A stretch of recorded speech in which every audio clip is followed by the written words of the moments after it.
అందరికీ నమస్కారం. కొత్త కథలోకి స్వాగతం. ఈ కథ పేరు అచ్యుతం. రచన మాలతీ చందర్ గారు. 1953లో ఈ కథ ప్రచురింపబడింది.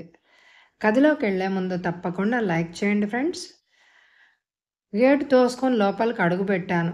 సరిగ్గా ఆ వేళకి ఏ మల్లెతీగ కిందో, చీడీల పక్కనో, డాబా మీదో నవ్వుతూ కనపడే రాధ నా కంటికి అగుపించలేదు. టాయిలెట్ ఇంకా పూర్తి కాలేదేమో అనుకుంటూ మెట్లెక్కి హాల్లోకి వెళ్ళాను. మల్లె పువ్వులాగా తయారై ఉండాల్సిన రాధ వాలు కుర్చీలో పడుకొని దీర్ఘంగా ఆలోచిస్తోంది. నా రాక కూడా గమనించినట్టు లేదు. ఆఖరికి నిద్ర లేచే వేళకు కూడా నలగకుండా శుభ్రంగా ఉండే రాధ అంత చిరాగ్గా ఉందేమిటి చెప్పమా అని దగ్గాను. తలెత్తి నా వంక చూసి రా అంది కుర్చీ చూపిస్తూ. మొహం మీద చిరునవ్వు కనపడదే. అసలు రాధకి నాకు స్నేహం ఎలా అయిందంటే, మా ఊళ్ళో ఉన్న లేడీస్ క్లబ్కి అందరికీ మళ్ళీ నేను వెళ్తూ ఉండేదాన్ని. సాధారణంగా మా క్లబ్లో చీరలు, జాకెట్లు, నగలు, లేచిపోవడాలు మాట్లాడుకునేవాళ్ళం. పూర్వం ఉన్న గవర్నమెంట్ డాక్టర్కి బదిలీ అయి మరో డాక్టర్ వచ్చాడు. పూర్వపు డాక్టర్ గారి భార్యకు పూజలు, పునస్కారాలు తప్ప మరో గోల తెలియదు. కొత్తగా వచ్చిన డాక్టర్ భార్య మటుకు అంతకంటే ఉత్సాహంగా ఉంటుందా అని అనుకున్నాం మేమంతా. ఊరికి ఏ ఆఫీసర్లు వచ్చినా వారి భార్యల్ని మాతో పోల్చుకుని తృప్తి పడడం మాకు ఒక అలవాటైంది. డాక్టర్ వచ్చి స్థిరపడిన నెల్లాళ్లకు ఆయన భార్య వచ్చింది. డాక్టర్ కూడా చిన్నవాడు, పిల్ల మేక లేరు. ఆయన భార్య ఇంటర్ దాకా చదివిందని, నాగరిక యువతీమణి అని మేమంతా ముందుగానే వినిమున్న వాళ్ళం అవడం చేత ఆవిడ రాక కోసం ఆత్రంగా చూసాం. కాస్త చదువుకున్న యువతి అయితే మా క్లబ్లో మెంబర్ అవ్వాల్సిందే. అందులో డాక్టర్ భార్య మెంబర్గా కాకుండా ఊళ్ళో కాపురం చేస్తుందా? రాధ ఆవరణలో అడుగుపెట్టగానే క్లబ్కి కొత్త కాంతి వచ్చింది. అసలు అలా కాంతి వెదజల్లడం రాధలోనే స్వతహాగా ఉంది. రాధ తిరిగిన స్థలాలు తళుక్కుమనేవి. 3 నెలలు తిరగకుండానే రాధ క్లబ్ సెక్రటరీ అయింది. క్లబ్లో ఎన్ని మార్పులు! వ్యక్తులు సంఘాన్ని ఎలా మార్చేది రాధ లాంటి వాళ్ళు రుజువు చేస్తారు. బకాయి పడ్డ చందాలు రాబట్టడమే కాకుండా విరాళాలు కూడా వసూలు చేసింది. ఎన్నో ఆట వస్తువులు తెప్పించింది. Ring, tennis, badminton, table tennis, చదరంగం, రకరకాల గేమ్స్ మొదలుపెట్టింది. చిన్న లైబ్రరీ ఓపెన్ చేసింది. రకరకాల పత్రికలు తెప్పించింది. క్లబ్కు జీవం పోసిందంటే నమ్మండి. కాలు తీసి కాలు పెట్టే ఓపిక లేకపోయినా ఈ కీర్తి అంతా రాధకే. ఎందుకంటే మాలో ఈర్ష్య, అసూయలు కొందరికి లేకపోలేదు. కానీ వాళ్ళేం చేయగలరు? రాధ సమర్థురాలు కావడం వల్ల ఈ కుటిల మనస్కుల్ని లెక్క చేసేదే కాదు. మేమిద్దరం ఒకే వీధిలో ఉండడం వల్ల క్లబ్ స్నేహమే కాకుండా ఇంటి స్నేహం కూడా కలిసింది.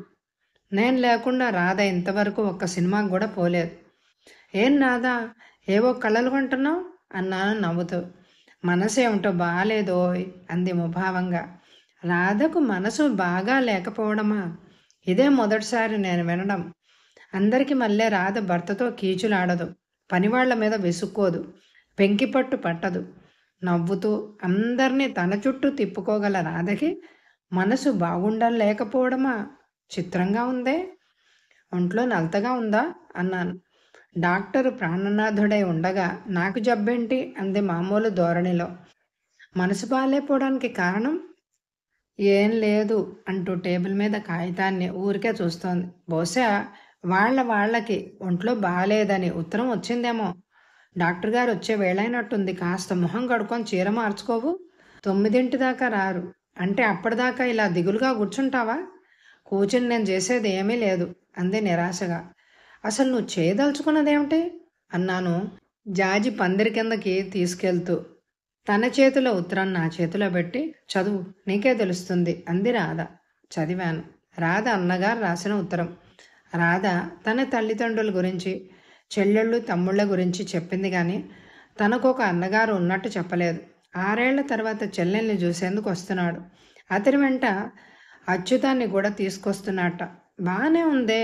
ఇందులో ఆలోచించాల్సిన కారణం ఏమీ లేదే. అసలు అన్నగారు వస్తున్నందుకు పొంగిపోవాల్సింది. రాధ దీర్ఘంగా ఆలోచిస్తోంది. తల, తోక కూర్చోలేక ప్రశ్నార్థకంగా చూశాను. మా అన్నయ్య వస్తున్నందుకు నేను ఆలోచించడం లేదు. వస్తూ ఆ అచ్యుతాన్ని ఎందుకు తేవాలని పట్టుకుంది. ఏం స్నేహితుడు కాబోలు, నీకు తెలుసుంటాడేమో, ఆయన ఏదో 2 రోజులుండి వెళ్తారు. దానికి బుర్రలు బద్దలు చేసుకోవాలా అన్నాను గుక్క తిప్పుకోకుండా. నీకు అర్థం కాదు మణి, నేను చెప్పేదంతా విన్న తర్వాత మాట్లాడు. ఈ అచ్యుతాన్ని 8 ఏళ్ల క్రితం చూశాను.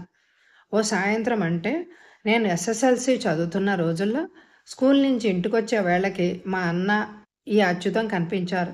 అప్పటికి ఏడాది నుంచి అన్నయ్య బొంబాయిలో ఉంటున్నాడు. ఏవో చదువుకని వెళ్ళి డబ్బంతా తగిలేస్తున్నాడని నాన్న అన్నయ్య మీద నిప్పులు చెరుగుతూ ఉండేవారు. అకస్మాత్తుగా అన్నయ్య రావడం నాకు ఆశ్చర్యం వేసింది. దక్షిణం వైపు గచ్చు అరుగు మీద నుంచున్నాను. అప్పుడు సూర్యుడు అస్తమిస్తున్నాడు. చాలా గమ్మత్తుగా ఉంది. అరుగు మీద నిల్చున్న నన్ను అచ్యుతం కిటికీ గుండా తీక్షణంగా చూస్తున్నాడు కాబోలు. ఆ చూపులు నా వీపుని సూదుల్లాగా పొడిచినట్టు అయింది. వంటిట్లోకి వెళ్ళిపోయాను. కాసేపు అయ్యాక అన్నయ్య నన్ను అచ్యుతానికి పరిచయం చేశాడు. వాళ్ళిద్దరూ ప్రాణ స్నేహితులట. అచ్యుతానివి మనిషిని నిలబెట్టే చూపులు. అతనంత అందగాడు కాదు. సన్నగా పొట్టిగా ఉంటాడు. ముఖంలో కళాకాంతులు ఉండవు. ఆ కళ్ళే సూదుల్లా ఉంటాయి. మగాళ్ళంటే ఏమాత్రం నదురు బెదురు లేని నేను కొంతసేపటి దాకా అచ్యుతంతో సరిగ్గా మాట్లాడలేకపోయాను. అతని చూపులు కందిరీగల్లాగా జుమ్మంటూ కుడతాయి. మాటల్లో పడ్డాం. ఏవో కబుర్లు. అంజూర చెట్టు కింద సన్నని వెన్నెల్లో కూర్చొని మాట్లాడుకున్నాం. అచ్యుతం చింతపండు ధర దగ్గర నుంచి చీనా సమస్య దాకా ఒకటేమిటి అన్నీ ధారాపాతంగా మాట్లాడతాడు. లోకజ్ఞానం ఎరగని నాకు అతను ఒక మహాపండితుడిలాగా తోచాడు. అందరం భోజనాలు చేశాం. అన్నయ్యకి అచ్యుతానికి దొడ్లో కాకరపాదు నీడలో పక్క వేశారు. నేను పుస్తకాలు పుచ్చుకొని చదువుకు ఉపక్రమించాను. అచ్యుతం కళ్ళు మాటలు నా ఏకాగ్రతని పాడు చేశాయి. ఏదో చదువుకుపోతున్నాను. నా వెనక అడుగుల చప్పుడికి తలెత్తి చూశాను. ఈ ఒక్క రాత్రి ఆ అర్థం లేని పాఠాలకు సెలవివ్వకూడదు. తెల్లారగట్ల మేము వెళ్ళిపోతాం. ఆ తర్వాత మీరు ఆ పుస్తకాల్లో కుస్తీ పట్టొచ్చు. మీ అన్నయ్య పిలుస్తున్నాడు, రండి, చక్కటి కబుర్లు చెప్పుకుందాం అన్నాడు దొడ్లో కూర్చుని అచ్యుతం. అన్నయ్య మంచం మీద కూర్చున్నాను. అచ్యుతం దెళ్ల మీద చెయ్యి అంచి అరచేతుల్లో గడ్డం పెట్టుకుని వంగి పడుకున్నాడు. ఏవేవో కబుర్లు. మధ్య మధ్య అతను తన చూపులతో నన్ను చీల్చేస్తున్నాడు. అలా చూసినప్పుడు ఆ కళ్ళు 2 పొడవాలి అని అనిపించేది. అన్నయ్య తను కలిసి ప్రపంచాన్ని మారుస్తారట. ఆ మార్పుకు ధనం అవసరం. అందుకోసం నాన్న దగ్గరకు అన్నయ్య వచ్చాడు. చుట్టూ వెన్నెల, పుచ్చపువ్వు లాంటి వెన్నెల. వెన్నెల్లో కాకరాకుల వంపు నీడలు. నిశ్శబ్దంగా ఉంది ప్రకృతి. పైథాగరఫ్ తీరం కింద ఉన్న 3వ రైటర్ రాలేదని నాకు మనసులో బాధగా ఉంది. పొద్దున్నే స్కూల్కి వెళ్ళాలి, నిద్ర వస్తోంది అన్నాను అన్నయ్యని అచ్యుతాన్ని ఉద్దేశించి. 12 కొట్టారు అప్పుడే. మేము వెళ్లే వేళకి రావరు అన్నాడు అచ్యుతం. అట్లాగే అంటూ లోపలికెళ్ళి పక్క మీద పడ్డాను.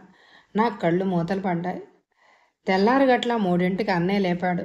తాము రైలుకు వెళ్ళిపోతున్నామని. గచ్చు అరుగు మీదకి వచ్చి నిల్చున్నాను. వెన్నెల వెలవెలా పోతోంది. మామిడాకుల నీడలు మా మీద పడుతున్నాయి. అచ్యుతం నా చేతిని తన చేతుల్లోకి తీసుకుని వేళ్లు నొక్కుతూ వస్తానన్నాడు. నా చెయ్యి జల్లుమంది. ఇంటర్ సీనియర్ చదువుతుండగా నాకు పెళ్ళైంది. నా పెళ్ళైన నెల్లాళ్లకు అన్నయ్యకి నాన్నకి డబ్బు విషయంలో పేచీలు వచ్చాయి. నాన్న అన్నయ్యని ఇంట్లోంచి తరిమేసి ఒక్క దమ్మిడి అడగొద్దన్నాడు. అన్నయ్య డబ్బు బాగా తగిలేసిన మాట నిజమే. అచ్యుతం వల్లనే ఇలా తయారయ్యాడని నాన్న అప్పుడప్పుడు అమ్మతో భోజనాల దగ్గర అంటూ ఉండేవాడు. ఆ తర్వాత అచ్యుతాన్ని పూర్తిగా మర్చిపోయాను. జ్ఞాపకం ఉంచుకునేందుకేముంది గనక మొదటి నుంచి అన్నయ్యకి నా పెళ్ళి ఇష్టం లేదు. కానీ అతని ఇష్టాయిష్టాల ప్రసక్తి ఎవరికి? అన్నయ్య మాటకు ఇంట్లో విలువలేదు. ఈ 6 ఏళ్ల బట్టి అన్నయ్య కబురు మాకు తెలియదు. మళ్ళీ వాళ్ళకి ఉత్తరం. అన్నయ్య వస్తే పర్వాలేదు, అచ్యుతాన్ని ఎందుకు తోడు తీసుకురావాలి? 6 ఏళ్ల నుంచి హాయిగా వెళ్ళిపోతోంది. కానీ అతని చూపులు తలుచుకుంటే ఎందుకో భయంగా ఉంది. అసలు అతను ఇప్పుడు ఇక్కడికి రావడం ఎందుకు? ఏం వస్తే ఆనాటి చిలిపి రాధ ఈనాడు ఎలా ఉందో చూద్దామని రావచ్చు. కంగారు దేనికి? ఉండాల్సింది ఎంత దూరంలోనూ ఉంచు. చిన్నతనంలో జరిగిన ప్రతిదాన్ని ఇలా పట్టు కూర్చుంటారా? వడ్ల గింజలో బియ్యపు గింజ అన్నారు. నీకు తెలియదు మణి, ఆ చూపుల్లోని మంత్ర ప్రభావం నీకు అర్థం కాదు. హాయిగా నిర్మలంగా గడిపే నా జీవిత ప్రాంగణంలోకి అతను ఎందుకు రావాలి? ఎంత వెర్రిదానివి! గోరంతలు కొండంతలు చేసుకుని పిచ్చిని పడుతున్నావు. మీ ఆయన స్నేహితులు ఎందరు రావడం లేదు మీ ఇంటికి? చూపులు లేవు, గీపులు లేవు. లోకజ్ఞానం తెలియని దానివి కాబట్టి ఆనాడు ఆ చూపులు నేను కట్టేశాయి. 6 ఏళ్లు కాపురం చేశావు. ఒక మగవాడికి భయపడతావా? స్త్రీకి వివాహంతో బాల్యమంతా అంతర్ధానం అవుతుంది. నీకు ఇష్టం లేకపోతే వెళ్ళిపోమని చెప్పు. మీ అన్నయ్యని చివాట్లే, అంతేగాని ఇంత కలవరమా? కానీ రాధ వాక్యాన్ని నమలింది. ఏదో గడ్డు సమస్య వచ్చినట్టుంది. ఆ సాయంత్రం 8 దాకా కబుర్లాడి ఇంటికొచ్చాను. కానీ ఎందుకో ఆ రాత్రి నిద్ర పట్టలేదు. రాధ ముఖం పలుమార్లు విచారంగా కనపడింది కళ్ళ ముందు. మర్నాడు సాయంత్రం రాధ ఇంటికి వెళ్ళాను. నేను వెళ్ళే వేళకి తోటలో వాళ్ళ కుర్చీ మీద ఒక ఎముకల పుట్ట ఉంది. లోపలికి వెళ్ళాను. హాల్లో రాధలేదు. డాబా మీద చాప పరుచుకొని పడుకునుంది. 24 గంటల్లో రాధలో విపరీతమైన మార్పు వచ్చింది. నవ్వే ఆ కళ్ళు నీలి మబ్బుల్లో బరువుగా ఉన్నాయి. చెక్కిళ్ళు వడిలిపోయాయి. ఏదో పెద్ద ఆపదలో చిక్కుకున్నట్టుంది. ఇదెక్కడ అవస్థ రాధకి? రాధా అన్నాను. వచ్చావా అంది నా కోసమే ఎదురు చూస్తున్నట్టుగా. ఆమె అరిచేతులు సలసలా కాగుతున్నాయి. ఏంటి రాధా, ఏమైంది? అనుకున్నంతా అయిందే. అంటే వచ్చేటప్పుడు చూడలేదు ఏమిటి? అతన్నే, అచ్యుతాన్ని నా కోసం ఎలా అయిపోయాడో చూడు, ఎంత పాడైపోయాడో చూడు. పాపం 6 ఏళ్ళు ఎలా కృషించిపోయాడో అర్థమవుతోంది. వెర్రి రాధ. మగవాళ్ళు డబ్బా మూతల్ని రాధ నమ్ముతోంది. అచ్యుతం ప్లేటు మార్చాడా? రాధ హృదయాన్ని కదిలించబోతున్నాడా? ఇద్దరూ కష్టసుఖాలు చెప్పుకున్నారన్నమాట. సాలెగూట్లో నా రాధను చిక్కుకొనిస్తానా? ఈ మగాళ్ళు ఇంద్రజాలికులు. రాధ అన్నగారు మనిషా, పశువా? ఈ 8 ఏళ్ళు నేను అతన్ని మర్చిపోయాను. కానీ నన్ను అతను ఒక్క క్షణం కూడా మరవలేకపోయాడు. గచ్చు అరుగు మీద ఆనాడు చూసిన నన్ను ఉత్తర క్షణంలోనే ప్రేమించేశాట. ఈలోగా నేను మరొకరికి సొత్తైపోయానట. ఈ 8 ఏళ్ళు నన్ను దలుచుకొని అలా కృషించిపోయాడో పాపం. చూడు, ఒట్టి ఎముకల పుట్ట ఈనాడు. నేను హాయిగా నవ్వుతూ అచ్యుతం లాంటి మనిషి ఒకడున్నాడనే సంగతే మర్చిపోయా. నా ప్రేమ కోసం తహతహపడి ఇలా అయిపోయాడు అని అంది. ప్రేమపై చము రాధకి పూర్తిగా ఎక్కింది. అచ్యుతం గ్రామ్ఫోన్ పాటని ఓపిగ్గా విన్నదన్నమాట. అయితే మరి నీ పెళ్లిగాక మునిపే ఆ ప్రేమని వెళ్ళబుచ్చలేకపోయాడా అన్నాను కోపంగా, కసి కనిపించనీయకుండా. నా పెళ్ళి అంత తొందరలో అవుతుందని అనుకోలేదుట. తనకి నా మీద ప్రేమ ఉన్న సంగతి అన్నకి తెలుసుట. అందుకే అన్న నా పెళ్ళికి ఇష్టపడలేదు కాబోలు. పోనీ నీ పెళ్ళి ఇద్దరూ కలిసి ఆపించలేకపోయారా? ధైర్యం లేకపోయిందిట. ధైర్యం లేకపోయింది. ఇప్పుడు హాయిగా గడిచే నీ సంసారాన్ని కలత పెట్టేందుకు ధైర్యం వచ్చింది. రాధా, ఎంత తెలివిగల వాళ్ళు ఒక్కొక్క సందర్భంలో మూర్ఖులైపోతారు సుమా. నువ్వు ఇంకొకరి భార్యవి. నీకు అనేక బాధ్యతలున్నాయి. మీ అన్నయ్య అచ్యుతం దేశదిమ్మరులు. నేను కనుక్కుంటా ఈ సంగతి అంతా. మీ అన్నయ్యారి? అన్నయ్య డాక్టర్ గారు క్లబ్కి వెళ్ళారు. మీరిద్దరిని ఇంట్లో వదిలా? బేష్. రాధా చురచురా చూసింది. ఆ ఎముకల పుట్టను చూసి ఏ మానవ మాత్రుడు తప్పు పట్టలేడు. రాధా, సౌశల్యం గురించి కాదు నా చింత. పరిశుభ్రమైన మనసుని పాడు చేసుకుంటోందే అని నా బాధ. ఇంతకీ అచ్యుతం ఇక్కడికెందుకు వచ్చినట్టు అని అడిగాను. ఏమీ లేదు, డాక్టర్ టీబీ అన్నాడు. డాక్టర్ ఎందుకు? ఆ మాట మనమే చెప్పొచ్చు. శానిటోరియంలో చేరాలట. చివరిసారి నన్ను చూద్దామని వచ్చాడు. అంటే ఆశలు లేవు. మహా అయితే ఓ ఏడాది బతకొచ్చు. అదీగాక అతనికి జీవించాలని పెద్ద కోరిక కూడా లేదు అంది రాధ విచారంగా. ఏ అన్నాను. జారిపోతున్న రాధని పట్టుకోవలసిన భారం నాది. అయితే రాధా, 6 ఏళ్ల నుంచి రాక ఇప్పుడు రావడం ఏంటే? ఆరోగ్యం నాశనం చేసుకుని నువ్వు కారణమని ఇప్పుడు చెప్పడం దేనికి? ఇంత మనస్థితికి రాకమునిపే నిన్ను చూసి పెడితే కనీసం నీకు శాంతి అయినా ఉండేది కదా. తను మనసారా ప్రేమించిన మనిషి అశాంతి పాలు కాకుండా ఉండేది కదా. నువ్వు నా గురించి తాపత్రయపడుతున్నావు కానీ అతని హృదయాన్ని చూడడం లేదు మణి.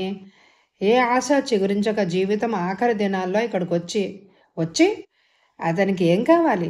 ఎందుకు వచ్చాడు? అతనికి ఏం అక్కర్లేదు. నన్ను కడసారి చూద్దామని వచ్చాడు. అతను కోరేది ఏమిటి? నాకు నేనే అని నా కళ్ళలోకి చూసి ఆగిపోయింది. చివరి అధ్యాయం దగ్గరకొచ్చావన్నమాట. అసలు నీ ఉద్దేశం ఏంటి రాధా? నువ్వు అతన్ని ప్రేమిస్తున్నావా? రాధ నా ప్రశ్నకి సమాధానం చెప్పకుండా రోగిష్టి నవ్వు నవ్వింది. ఎల్లుండి పొద్దుట అతను శానిటోరియంలో చేరతాడు. నా కోసం అతను చచ్చిపోవడం ఇష్టం లేదు. నాకు చేతనైన కృషితో మృత్యుముఖం నుంచి అతన్ని తప్పించాలనుంది. నువ్వు అతన్ని ప్రేమిస్తున్నావంటే నేను చెప్పగలిగింది ఏమీ లేదు. అది నీ హృదయానికి సంబంధించిన విషయం అన్నాడు ముక్తసరిగా. రాధ ఆకాశంలోకి చూస్తూ కూర్చుంది. అయితే అతను నీ వల్లే ఈ స్థితికి వచ్చాడని నిజంగా నమ్ముతున్నావా రాధా?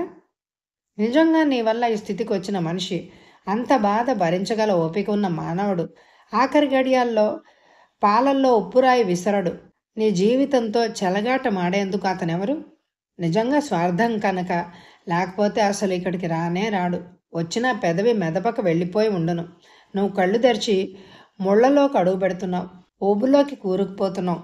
తిరిగి డాక్టర్ గారి ఇంట్లో ప్రవేశించే అర్హత నీకుంటుందా? బాగా ఆలోచించుకో అని చివాలున లేచాను. మేమిద్దరం మాట్లాడుకోవాల్సిందేమీ లేదింక. ఇద్దరిది చెరోదారి. ఆ రాత్రి ఎన్నో పీడ కళ్ళలు వచ్చాయి. రాధ మీద చెప్పలేనంత ప్రేమ పుట్టుకొచ్చింది. నేను ఏం చేసి రాధను కాపాడగలను? నిజంగా నాకు ప్రేమ తెలీదా?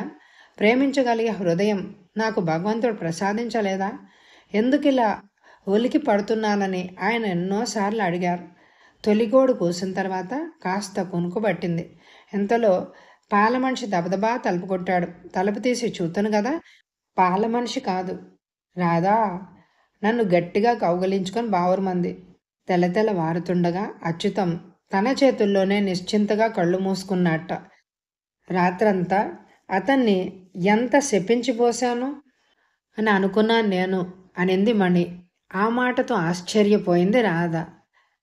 కథ సమాప్తం. ఈ కథ అందరికీ నచ్చిందండి? అయితే తప్పకుండా లైక్ చేయండి, అందరికీ షేర్ చేయండి. ఎవరైనా సబ్స్క్రైబ్ చేసుకోకపోతే తప్పకుండా సబ్స్క్రైబ్ చేసుకోండి. Thank you very much my dear friends.